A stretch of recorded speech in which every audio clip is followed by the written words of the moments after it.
Hi friends, જય માતાજી. તમે સમજી ગયા છો કે આજે હું શું બનાવવાની છું.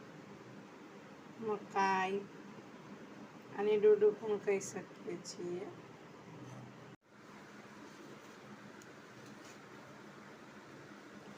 મકાઈનો ડોડો આ રીતે ડોડાને ખોલી નાખું છું. ગેસ ઉપર રાખી દેવાનું છે. ચાલો, ડોડો આપણો શેકાઈ ગયો છે. ચાલો, આ લીંબુ લઈ અને આવી રીતે લગાવવાનું છે, પ્રેસ કરવાનું છે.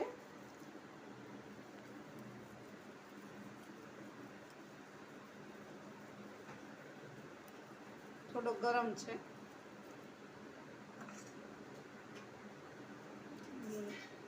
મસાલો નાખવો હોય તો નાખવાનું, ન કરીને સ્કીપ કરી દેવાનું.